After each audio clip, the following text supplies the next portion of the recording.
Fannie Lou Hamer story, one woman play, starring award winner Mzuri Moyo Aimbaye, Byron Sanders director.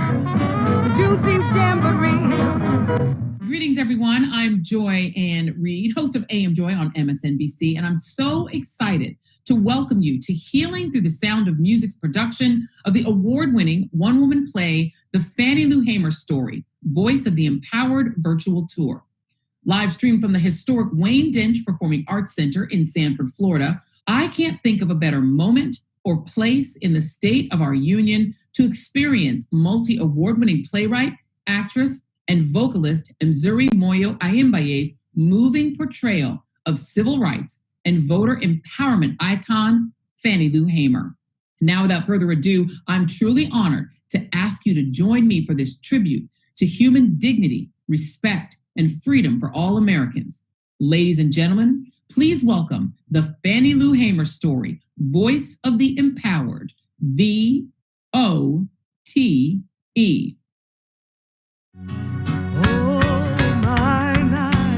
Have seen the glory of the coming of the Lord.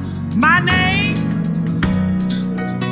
is Fannie Lou Hamer, and I'm sick and tired of being sick and tired. Did you know there were a time in America when the so-called colored people couldn't vote? You see, they called me the messenger of truth. I had not done anything to anybody. All I wanted to do was register to vote. This little light of mine, I'm gonna let it shine. And by the time I was 6 years old, they say that these sound fingers was destined to be great cotton pickers. There's been a whole lot of nighttime integration going on. That's America for you. Me and my husband, Pat. Lord, don't get me to start talking about that man and how much I love him. Lady, he was fine. Mr. D, sir, I did not go down there to register for you, sir. I went down there to register for myself. He might not have been ready, but we've been ready down here for the last 400 years. Now we should keep right on protesting. We should keep right on registering to vote. Pick a nigga. Black body swinging in the southern breeze. And just maybe one day we'll overcome all this racial hate. We shall overcome today. This is my story that I told August 22nd, 1964. He beat me until he was exhausted. Oh, Jesus. Oh, Lord have mercy. If we don't get seated today, I question America. Fannie Lou Hamer. Fannie Lou Hamer. But each and every time you go and register to vote, the spirit of Fannie Lou Hamer shall rise. You're saying to all them politicians not doing the right thing, your time up. Still I rise high above the clouds. So one day I was watching Like It Is with Gil Noble, and I happened to see Fannie Lou Hamer on there talking about how brutally she was beaten for registering to vote. And I had never heard of this woman, and I just didn't know how that was possible. So I committed that day to write a story about Fannie Lou Hamer. For 19 years, Mzuri Moyo Aimbaye has been entertaining while educating audiences. From theater to college campuses, the Fannie Lou Hamer story continues to draw huge crowds and rave reviews. Everybody hasn't seen this and hasn't met Fannie Lou Hamer, they need to come here and see Fannie Lou in the spirit. Scores of dignitaries continue to endorse and support. I was in Vegas. John Lewis came to see the play. And, he said to me, "Oh, I love Mrs. Hamer. I love her. I love you. You just remind me so much of her." Oh, my God. He had tears in his eyes. My college audience is the prime place where I've been performing. And after the show is over, we have a mock town hall meeting, and the students engage. I engage with them. They ask me questions. I encourage them to go out to vote. The voice of the empowered is beyond just this play. It's about people empowering themselves by making their voices heard. How do we do that? We do that by going out and we vote. Win every single election that there is. I just feel like I'm Fannie Lou Hamer. Fannie Lou Hamer probably would say, "Baby, it's the same old soup, but in a different pot called gerrymandering and redistricting. So y'all need to get on out." Go tell it on the mountain that voters registration is here. My name. We are sick and tired is Fannie Lou of Hamer. being sick and tired. And I'm sick and tired of being sick and tired.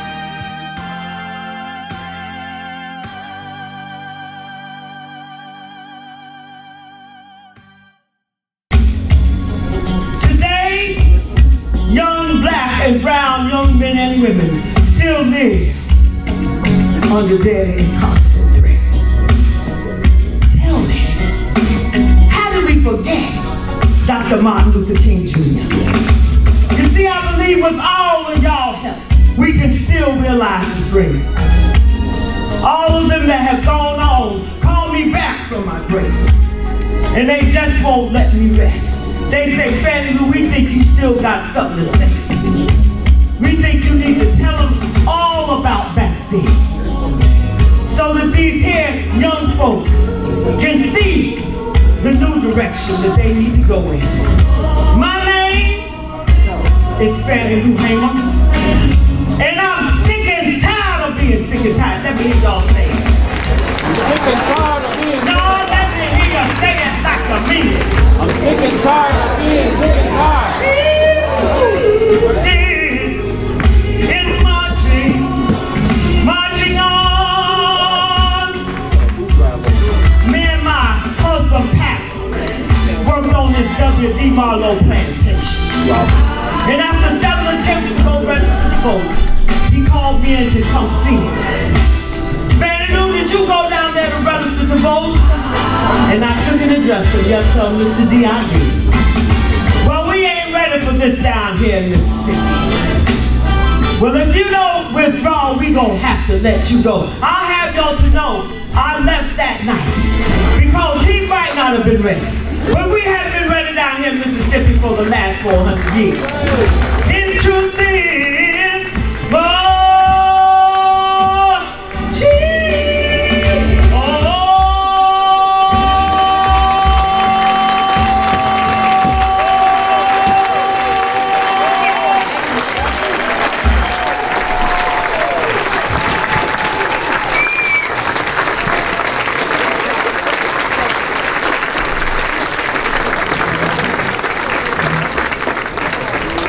Now, how in the world can a person get up behind that? Yeah, right. Something ought to be said. You look fabulous, honey. Thank you. I want to tilt your screen a little bit. How y'all doing? Good morning, Congressman. All right. How you doing, Fannie Lou? Oh, I'm so blessed. I'm so glad to see you again. Yeah. And it is certainly my honor. Well, I apologize for being a little late, but things happen. But I'm glad we're here now. Okay. Indeed. Well, we'll just get off and running. Of course, I want to introduce myself again and who we are. So my name is Jehuti Sehotep, and I'm the Business Development Director with Healing Through the Sound of Music. We are defined as an institutional legacy, social impact, music and theater performing arts company, and we commemorate Black women for their social and political impact on this nation and abroad. Featured production is the Fannie Lou Hamer story, Sick and Tired of Being Sick and Tired, now on national tour of its Voice of the Empowered Vote national tour, written and performed by Mzuri Moyo Aimbaye. And today we're going to have an interview with Congressman Bennie Thompson, and conducting an interview is the one and only Mr. Dunn Pearson, music director for Healing Through the Sound of Music and former music director of the OJs. And today he's going to be providing his service as the all done production media service, our advertising services. So with that being said, I'm going to take myself off the screen and let Mr. Pearson take over for the interview. Okay, thank you. Thank you, Jehudi, for such a wonderful introduction, as always. You're great. Congressman, first, before we get started, of course, I want to thank you for your extraordinary service to our country. You certainly made me proud, and I'm sure you've made many of us that look like me proud, as well as all Americans. I also want to quickly thank Mzuri, of course, for her continued commitment to keeping the legacy of Fannie Lou Hamer at the forefront of our leaders in the struggle to simply be equal human beings. I think that really touches me, and I'll just quickly throw in my little job for the OJs is that, we have a song called Love Train, and it's called People All Over the World. Mr. Congressman Thompson, you may have heard that song. Well, I had the OJs in my district last August. All right, there you go. All right, so you get it. Well, they turn it out too. That's right. Yeah. Well, of course, the Love Train, of course, is always about inclusive of all of us, and so that's the sentiment of what we're doing here today. So not to beleaguer the point, I know your time is short. Let's get right to it. Let's go from the beginning here. Congress, I'm going to ask you a question about your reflections about Fannie Lou Hamer. But before we get to that, maybe give me a little something about yourself personally and your history, because as you know, as many documentaries in the beginning are going to be a backstory about you, and I'm going to read part of your. Well, first of all, thank you very much, and I appreciate the opportunity to talk about a hero of mine, Fannie Lou Hamer. Let me kind of set the frame for you. I live in a town of 500 people right now. I was born and raised in that little town, and I still live there. So it was one of those typical Mississippi sharecropping towns where the white landed gentry owned everything and Black folk did the work. But there were a few people in my community who encouraged people like Bennie Thompson to go to school. My first school was named Bolton Colored School, and not Bolton School, because the white kids went to the Bolton School. We went to the Bolton Colored School. Bolton School was brick, had a gymnasium, had a cafeteria, had a library, everything a school is supposed to have. The school I went to had none. The restroom facilities were outside, just typical. Never had a new textbook my whole public school career. I was always in the history books, one or two governors behind, or I was one or two presidents behind, because the books passed down by the white school to the Black school. Okay, so, but I had good teachers. I had that adage that it takes an entire village to raise a child. Well, I was in one of those communities, and so despite all the impediments, Black kids were encouraged to be the best that they could be in spite of the challenges. So we participated early on in civil rights movement. My church actually ended up being the Head Start program for my area because the traditional Head Start Center was burned down by the Ku Klux Klan. And so our church said, look, these are our children who can't go to school. You all can go to school at our church. And the men of that church stood guard at night so the Klan wouldn't burn our church down. So that's kind of the legacy. And a lot of other things went on. But my best experience was when I went to Tougaloo College. Tougaloo College was the bastion of civil rights movement in our state. When I was there, I met Martin Luther King Jr., Medgar Evers, Stokely Carmichael, Rap Brown, every major Black civil rights figure, Harry Belafonte, Dick Gregory. I mean, they just, because my school was the only school that Black and white could assemble and the police not break up the assembly because it was a private liberal arts college. And so it was kind of that as a backdrop that helped frame me to this day. You know, somebody says normally you are the sum total of your experiences. And so my experiences were significant. The first political campaign I worked on at Tougaloo was Mrs. Hamer's campaign for Congress in the Mississippi Delta. And fast forward, that's now the district that I represent.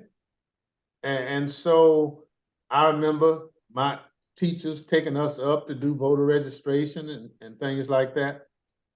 And I was so excited when I got to go back home and tell my mother that I had been up to the Delta to help those poor Blacks because they're not registered and voting. And my mama told me, said, well, we don't even register and vote here in Bolton. Shocked me. You understand? Here I am going 100 miles away to get folk liberated or freed, and I got it in my own backyard. And so when I finished in 1968 at Tougaloo, I ran for office in 1969 in my hometown. And fortunately, I ran for a seat on the Board of Aldermen. 3 of us, we won. But what happened along the way, I got fired from a teaching job because they said teachers don't get involved in politics. And I didn't say yes, sir, to the superintendent. Now that sounds kind of far-fetched, but that was it. Went to court. I was fortunate to win. But by that time, you know, I had the fever for political change. And it was people like Mrs. Hamer who encouraged a little Black boy from Bolton, Mississippi, not to leave Mississippi, to stay. And once you were ever in her company, you were mesmerized by her sayings. You were mesmerized by the songs that she sang. And just the fact that in the minds of all of us, here was somebody who had not really had the benefit of what we call a traditional education, but one of the smartest, bravest individuals we'd ever met. And so I consider my exposure to Mrs. Hamer as one of those rare experiences that I've had during my political career because it helped set the tone. You know, that saying, I'm sick and tired of being sick and tired. Everybody says that, but that was an original Fannie Lou Hamer statement that resonates all over when you're talking about people being frustrated about a particular situation. So all I can say is, with all she endured, she never gave up. And that is a lot of the Fannie Lou Hamer spirit that lives on today. Well, I thank you so much for those wonderful words, because never giving up is what you also exhibit. You never give up as well. So that tie-in of that legacy of those moments there permeate throughout your whole voice. I can hear it. I can hear it through the sound of your voice. And of course, Mzuri has certainly been part of the struggle for a long, long time. She's continued to keep the Fannie Lou Hamer name and legacy in the forefront of all of our leaders. And I'm so happy to be a part of this wonderful production. I want the two of you now to maybe talk about, I know that Mzuri, you did a recent performance by which you met Congressman Thompson. Maybe the two of you can sort of talk about how you guys got together, how it felt. Just give me some background, the two of you. Go ahead. Well, I want to just thank the congressman, because when you were running, I'm not sure what year that was. Maybe you don't want to tell. It's been a long time ago. I remember that somebody came and got me. I was in Mississippi and drove me to one of your rallies. And there I performed a bit of my play, The Fannie Lou Hamer Story, at the rally. And I was so well received. I can still see you standing there on the stage. And I was so welcomed into Mississippi, and I never forgot you. And it was an honor. And also last week I did the opening for your keynote at the Martin Luther King Jr. Dinner that Carl Snowden gives. It was the 37th annual dinner for Dr. Martin Luther King, and I opened for you. And it was an incredible experience. I almost didn't get to go on. Mr. Snowden was so busy with all the wonderful guests that he had. And so I'm like, don't forget me. I got to open for Congressman Thompson. So I was a little nervous, but as the Lord will have it, I got on, and I had my say as Fannie Lou Hamer. And I hope that I brought back memories to you of what she meant to you when I did that small excerpt. Well, you absolutely did. And I sat there in absolute awe of how you have perfected Fannie Lou's demeanor. You sound just like her. And, if I was behind the curtain and you were on the other side, I'd say, my God, she's back. And so that tells me that you're where you need to be. But part of what we have to do is not let her legacy of other Black people die. History has a way of diminishing Black excellence. And so what we have to do in every venue, promote it. If we don't promote it as people of color, then I'm almost sure that in time, it will not survive.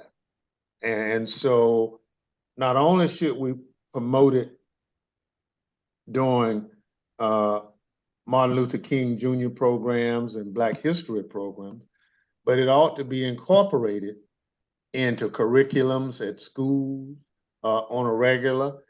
We need to have social organizations promoting it, because we need to understand that where we are today just didn't happen overnight. It was the struggles of people like Fannie Lou Hamer and others who basically put their lives on the line to make a difference. Who would have thought that going to the Democratic Convention in the early 60s in Atlantic City, and there Fannie Lou Hamer was brought to the forefront to represent the new Mississippi. And it was that speech at Atlantic City that elevated her standing in the broader community, simply because she was so passionate with her speech. And so people said, who is this Fannie Lou woman? And so when you had a chance to sit at her feet and listen to the prophetic statements made by Fannie Lou, you know she was genuine. And that's why I think people now are now going back, looking at things, and it's the fact that we can continue to promote it in a positive way. I was able to get $2 million last year for the Fannie Lou Hamer Cancer Center in Ruleville, Mississippi.